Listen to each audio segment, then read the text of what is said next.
Hello everybody and welcome back to INSANEBRIT Gaming. My name is VSDA and this is this week's News Friday, where I talk about all the week's gaming news gone by, maybe some animation stuff or film if it's interesting me in this week, etc, etc. I do these every week as long as there's enough news to talk about.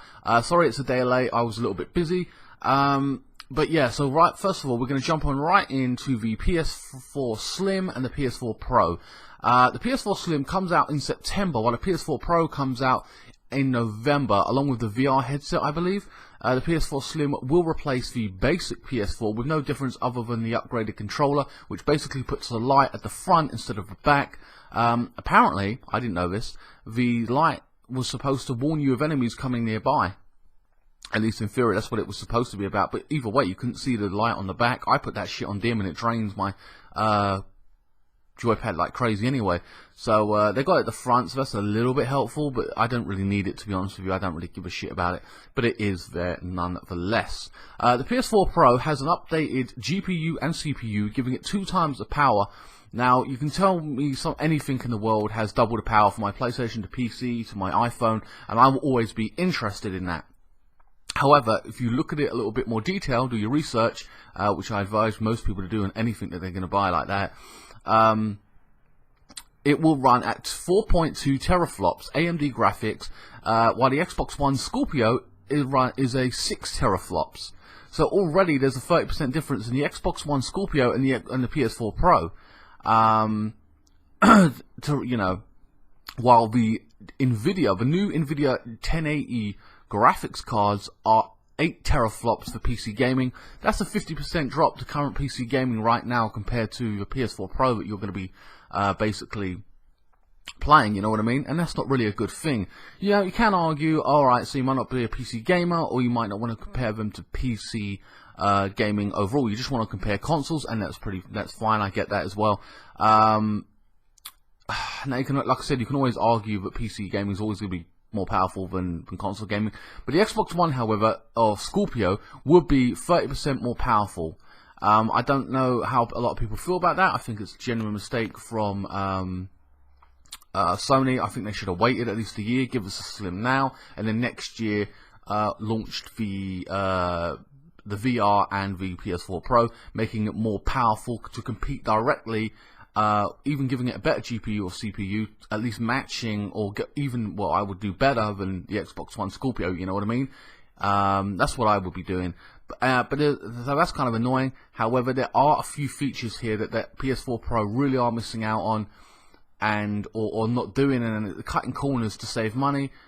Considering the fact that you're launching a year early, you could have at least implemented these basic things and then pushed it out, but they still haven't done that. So let's look at the list of things that they haven't got in there in this PS4 Pro, which they expect you to spend $300 to $400 on. Okay, it will have 4K, but it won't be true 4K. They're going to be using cheating techniques to get it up to that. But even if they do get it up to that, of course you're going to need a 4K TV. They come in at £500 to £700 alone, on top of the current console that you will be buying, assuming maybe you don't have a 4K TV, which I assume most people don't. But there is the current thing, and if you are going to buy a TV, I recommend 4K all day. Don't look at anything else. Has to be 4K minimum for true gaming experience, and just in general for your actual movies.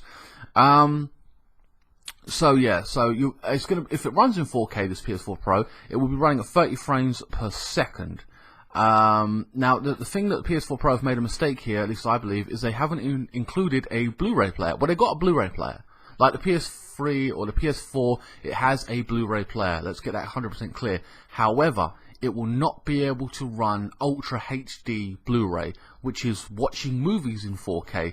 You can watch it, now they got an excuse for this. Basically, they're saying that Netflix will provide you with that feature, and they don't need to implement it. So basically, whatever movies are on Netflix, etc., and they come out of that service, you will be able to watch in Ultra HD. And I watch most of my movies in that, but there are movies that I want to watch.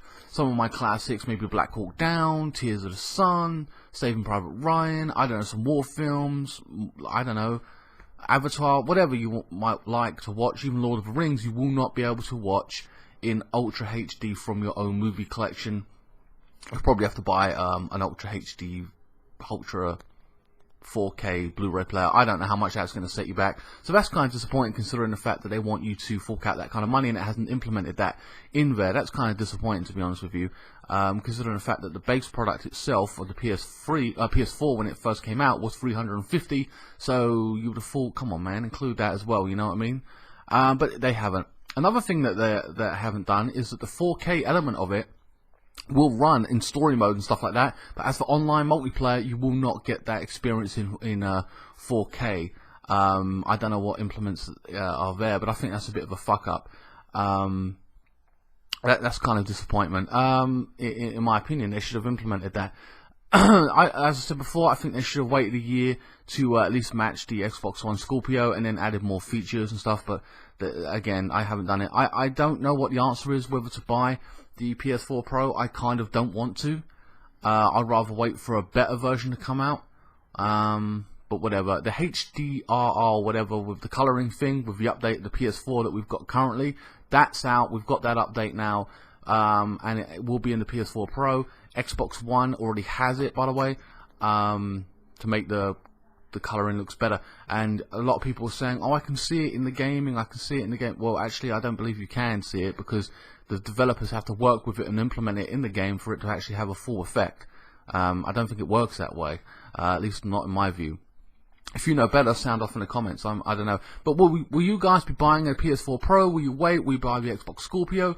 I can't see a lot of my friends switching to Xbox Scorpio because it's more powerful, especially if you're a casual gamer and don't want to fork out $400. If you're happy with the current PS4, that's fine. Whatever. I'll probably buy one. If my PS4 breaks, I'll buy the Pro just on principle, and there you go. Hell, if I had the opportunity to unbox it and stuff like that, then hell yeah, I'll do that. But there you go. Anyway, next up is the Pokémon animated series. These are now short stories on YouTube that launch on September 16th, so you can watch them right after this video. They're based on Pokemon Blue, Red, Diamond, etc. the games. Basically, yeah, they involve the voice actor, my favourite voice actor, Richard Epcar. You may know him as Zangetsu from Bleach, who's the sword, basically, Zangetsu or whatever.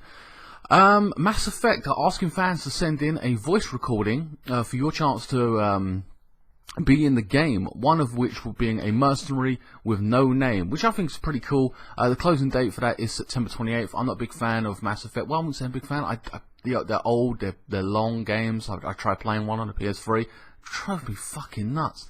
So I don't know if I'll be picking that up. I don't know. I'm unsure of that right now. The Last Guardian has been delayed until December, but after 7 years of waiting, who gives a fuck anymore? I have no idea why. It's coming out a month later or two. I don't know. I don't know. I've seen the game so much. It's so old now. I'm thinking, Jesus Christ, like, it's ambitious, whatever they were trying to do with it. I don't even know what the game's about. I don't really care anymore anyway. Battlefield 1 has hit the biggest success in EA history in the beta, with 13.2 million of us playing the World War I shooter. This basically, in my opinion, with 13 million people playing it, says to a lot of developers there is a hunger to play World War I, World War II shooters. All those fears about people wouldn't understand, even the fear of people won't know what World War I is. Like, what kind of bullshit is that? What kind of excuse is that? You need to fucking get real. And if people are starting to forget, then they need to fucking wake up again.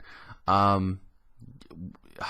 So, like I said, with that beta alone, I hope that tells the Call of Duty people maybe to get on it. I hope that Brothers in Arms, the PS4 version, comes out for that.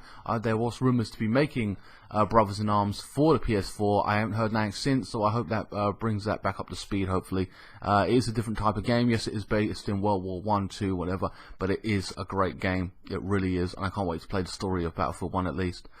Next up, and the lastly of all, sadly, South Park: The Fractured Butthole, which I do plan on doing a playthrough of. I love the last one. Has been delayed, coming out now sometime early next year. It was supposed to come out this month or next month. Yeah, I think next month, and it's been delayed, unfortunately. But it's not too long of a delay, but it's one less thing to pick up for Christmas, right, or whatever, or what have you.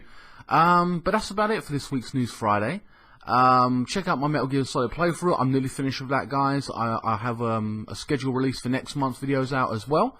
Please like, share, comment, and subscribe. Follow me on Facebook, Twitter, Instagram, all in the link in the description below. And I will see you next time. Thank you so much for watching, and I hope you enjoy the rest of my playthroughs. And we'll be starting a brand new playthrough next week.